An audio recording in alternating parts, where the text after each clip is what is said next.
దేశంలోని ముస్లిం మైనార్టీల హక్కులను ఆస్తులను హరించేందుకే కేంద్రం వక్ఫ్ సవరణ చట్టం తెరమీదకు తెచ్చిందన్నారు వైసీపీ పీఏసీ సభ్యుడు కర్నూలు మాజీ ఎమ్మెల్యే హఫీజ్ ఖాన్.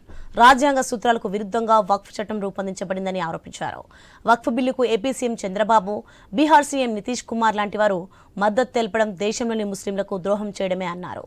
ముస్లిం వ్యతిరేక వక్ఫ్ చట్టంపై న్యాయ పోరాటం ద్వారానే తమ ప్రాథమిక హక్కులను కాపాడుకుంటామన్నారు. సర్వోన్నత న్యాయస్థానం కూడా తాము చేస్తున్న వాదనను సమర్థించే విధంగా వ్యాఖ్యలు చేయడం శుభపరిణామం అంటున్న వైసీపీ మాజీ ఎమ్మెల్యే హఫీజ్ ఖాన్తో ఐన్యూస్ కర్నూలు ప్రతినిధి ధరణి కిషోర్ ఫేస్ టు ఫేస్. వక్ఫ్ చట్టం మీద పూర్తి స్థాయిలో కూడా చర్చ జరుగుతున్న నేపథ్యంలో ఈ రోజు సుప్రీంకోర్టు కీలక వ్యాఖ్యలు చేసింది. అయితే ఈ యొక్క చట్టాన్ని వ్యతిరేకిస్తూ పలు రాజకీయ పార్టీలతో పాటు రాజకీయ నాయకులు స్వచ్ఛందంగా కూడా వారు ఈ యొక్క కేసులో ఇంప్లీడ్ అయిన పరిస్థితి ఉంది. మన ఆంధ్రప్రదేశ్ నుంచి చూసుకున్నట్లయితే వైఎస్ఆర్ కాంగ్రెస్ పార్టీ యొక్క పిల్లు వేయగా దాంట్లో అనుబంధంగా కర్నూలు మాజీ ఎమ్మెల్యే హఫీజ్ ఖాన్ కూడా అందులో ఇంప్లీడ్ అయిన పరిస్థితి ఉంది. పూర్తి స్థాయిలో కూడా చూసుకున్నట్లయితే ఈ యొక్క వక్ఫ్ చట్టం అన్నది రాజ్యాంగ విరుద్ధంగా కాన్స్టిట్యూషన్ కు వ్యతిరేకంగా ఏర్పాటు చేశారు. కాబట్టి దీంట్లో అనేక మార్పులు అవసరం. అసలు ఈ చట్టం అన్నది ముస్లింలకు హక్కులను హరిస్తోందని చెప్పి వారు చెప్తున్న పరిస్థితి ఉంది. ఈ అంశం మీద మాట్లాడడానికి మనతో కర్నూలు మాజీ ఎమ్మెల్యే వైసీపీ నేత హఫీజ్ ఖాన్ ఉన్నారు. ఆయన అడిగి తెలుసుకునే ప్రయత్నం చేద్దాం. సార్ చెప్పండి, అసలు ఈ యొక్క వక్ఫ్ చట్టాన్ని ఏ విధంగా చూస్తున్నారు? మొత్తంగా ఈ యొక్క బీజేపీ ఎన్డీఏ ప్రభుత్వం ఈ యొక్క చట్టాన్ని తీసుకురావడంలోని ఉద్దేశం ఏంటని మీ అభిప్రాయం? ముఖ్యంగా చెప్పాలంటే కాన్స్టిట్యూషనల్ రైట్స్ బాబాసాహెబ్ అంబేద్కర్ గారు ఏదైతే నాకు ఇచ్చారో అది మీకు కూడా ఇచ్చారు, ఇంకోరికి ఇచ్చారు. అంటే నేను ఎక్స్ఎమ్మెల్యే ఉన్నా, ముస్లిం అయినా, మీరు హిందూ అయినా, ఇంకోరు క్రైస్తవ అయినా, దేశంలో చట్టం అనేది అందరికీ సమానం. కానీ ఇప్పుడు ఈ బిల్లులో ఏదైతే తెచ్చారో దానిని ఇప్పుడు ఈరోజు యాక్ట్ ఏదైతే అయిపోయిందో దాంట్లో సమానత్వం లేదు, స్వేచ్ఛ లేదు, ఫ్రీడమ్ ఆఫ్ రిలీజియన్ లేదు, ఫ్రీడమ్ ఆఫ్ ఇన్స్టిట్యూషన్స్ కి నడిపించుకునే మాకు స్వేచ్ఛ ఏదైతే ఆర్టికల్ 26 లో ఉందో అది లేదు. సో బేసిక్ గా ఆర్టికల్స్ 13, 14, 15, 25, 26, 29, 300 ఇవన్నిటినీ ఈ కాన్స్టిట్యూషన్ లో ఏవైతే మాకు హక్కులు ఇచ్చినారో దానికి విరుద్ధంగా ఈ బిల్లు తర్వాత యాక్ట్ రాయడం జరిగింది. మేము ఇది fundamental rights of the minorities కి వ్యతిరేకంగా ఉంది కాబట్టి వైఎస్ఆర్ కాంగ్రెస్ పార్టీ ఒక స్టాండ్ తీసుకొని ఖచ్చితంగా మైనారిటీస్ కి అండగా నిలబడతామని చెప్పి ఏదైతే ఎలక్షన్ల ముందర మాట ఇచ్చినామో దానికి అనుగుణంగానే యాజ్ ఏ రాజకీయ పార్టీ వీళ్లకు నష్టం జరుగుతుంది, వీళ్ళ ఇబ్బందుల్లో ఉన్నారు, మేము అండగా ఉంటామని చెప్పి ఆ రోజు మాట ఇచ్చినాము, ఖచ్చితంగా మేము ఉండాలని చెప్పి ఒక స్టాండ్ తీసుకొని ముందుకు వెళ్ళడం జరిగింది. సుప్రీంకోర్టులో కేసు వేయడం జరిగింది. అదే తెలుగుదేశం పార్టీ కూడా సేమ్ ఇదే మాట చెప్పడం జరిగింది. మా ముస్లిం సమాజం ఎక్కడో చోట ఆయనకు నమ్మడం జరిగింది, ఓట్లు వేయడం జరిగింది, కాబట్టి ఇన్ని సీట్లు కూడా వాళ్ళకు రావడం జరిగింది. ఇంత వచ్చిన తర్వాత లోక్సభలో, రాజ్యసభలో వాళ్ళు ఓటు వేయకపోయింటే ఇది చట్టం అయ్యేది కాదు. ఈరోజు చట్టం అయిపోయిన తర్వాత దీనివల్ల నష్టం జరుగుతుంది. నష్టం ఎట్లా జరుగుతుంది అని చెప్పి కూడా మీరు అడిగారు. నష్టం 2 రకాలుగా జరుగుతుంది. ఒకటి, మా ఆస్తులు కొల్లగొట్టే అవకాశం ఉంది. ఏవైతే ఎంక్రోచ్డ్ ఆస్తులు ఉన్నాయో అవన్నీ ఎవరైతే ఎంక్రోచ్ చేస్తున్నారో వాళ్ళు ఓనర్స్ అయ్యే పరిస్థితి ఉంది.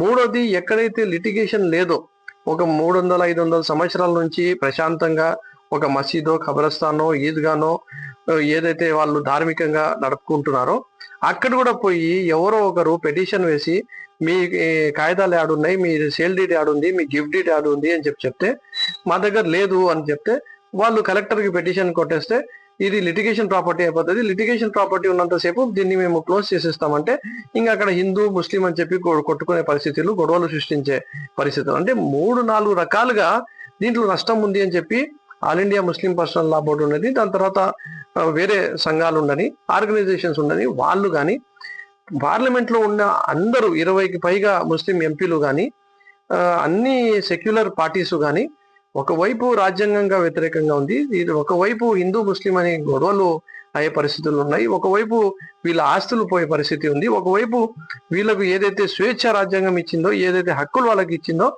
దానికి కూడా వాళ్ళు యూటిలైజ్ చేసుకోలేనంత దుస్థితికి వాళ్ళు వచ్చే పరిస్థితి ఉంది.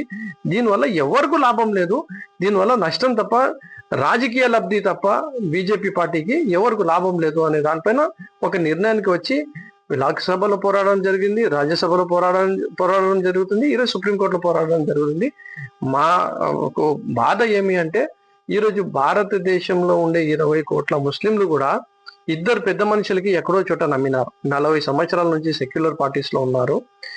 మన నారా చంద్రబాబు నాయుడు గారు కానీ, నితీష్ కుమార్ గారు కానీ, ఖచ్చితంగా వీళ్ళు ఈరోజు కింగ్ మేకర్ స్థాయిలో ఉన్నారు. వీళ్ళ అండతోనే ఎన్డీఏ ప్రభుత్వం నడుస్తుంది, కానీ ఎన్డీఏ ప్రభుత్వం వల్ల వీళ్ళు నడవడం లేదు. ఈ రోజు వీళ్ళు నడిపించే స్థాయిలో ఉన్నారు.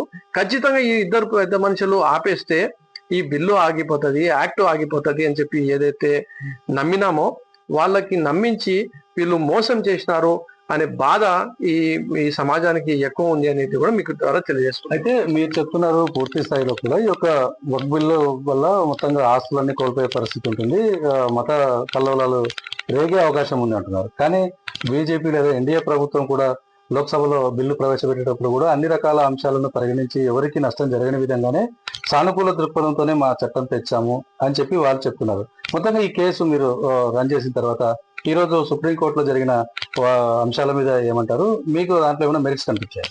ఈ రోజు నిజంగా చెప్పాలంటే మేము సుప్రీంకోర్టు జడ్జెస్ కానీ, మీడియాకు కానీ, ఎవరైతే లీడింగ్ అడ్వకేట్స్ ఆఫ్ ఇండియా ఉన్నారో మా హిందూ సోదరులు, వాళ్ళు ఈరోజు ముస్లిం సమాజం పట్ల వాళ్ళు నిలబడి ఈరోజు మా హక్కుల్ని కాపాడుతున్నారు. వాళ్ళకు మేము సలాం చేస్తున్నాం, వాళ్ళకు హృదయపూర్వకంగా ధన్యవాదాలు తెలుపుకుంటున్నాం. ఈరోజు 2 బిగ్ రిలీఫ్స్ అనేది మాకు ఈరోజు చీఫ్ జస్టిస్ ఆఫ్ ఇండియా గారు ఇచ్చారు. ఒక రిలీఫ్ ఏమి అంటే ఇతర మతస్థులకి నామినేట్ వక్ఫ్ సెంట్రల్ వక్ఫ్ కౌన్సిల్లో కానీ, స్టేట్ బోర్డ్స్ లో కానీ పెట్టకూడదు. ఎందుకంటే హిందూ దేవాలయాల్లో మీరు ముస్లింస్ ని పెట్టడం లేదు కాబట్టి మరి ముస్లిం బోర్డ్స్లలో మీరు హిందువులకు తెచ్చి పెట్టడం మంచి పద్ధతి కాదు. ఇది మీరు చేయకూడదు. హియరింగ్ జరిగేంత వరకు మీకు 7 రోజులు టైం ఇస్తున్నాము. అప్పటి వరకు కూడా ఎక్కడ కూడా ఆ యాక్ట్ ని మీరు ఇంప్లిమెంట్ చేయకూడదు అని చెప్పి కోరడం జరిగింది. సాలిసిటర్ జనరల్ గారు మేము చెయ్యం సార్ అని చెప్పి ఒప్పుకోవడం జరిగింది. Relief number 1. సెకండ్ రిలీఫ్ ఏమి అంటే waqf by user notified property or unnotified property రెండింటిని కూడా ఏది ఎట్లా నడుస్తుందో దానిని అలాగే నడవడానికి ఇవ్వండి. దాంట్లో మళ్ళీ మీరు ఇబ్బందులకి గురి చేయకుండా, ఎవరిని కూడా మనోభావాలకి దెబ్బతీయకుండా, ఎవరి స్వేచ్ఛతో ఏదైతే నడుస్తుందో దాన్ని అట్లాగే నడుపుతూ మీరు మీ పెటిషన్ కి మీరు మళ్ళీ కౌంటర్ వేసుకోండి అని చెప్పి 7 రోజులు టైం ఇవ్వడం. So these are the 2 big reliefs.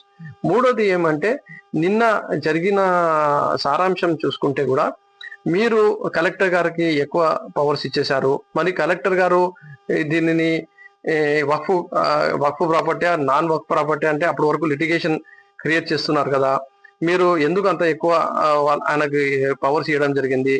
మీరు హిందూ దేవాలయాల్లో, హిందూ బోర్డ్స్ లో కూడా ముస్లిమ్స్ ని పెడతారా? మీరు ఏదైతే ప్రాపర్టీ కోర్టులు డిసైడ్ చేసేసినాయో వక్ఫ్ అని చెప్పి ఆ ప్రాపర్టీస్ ని కూడా డీనోటిఫై చేస్తారా?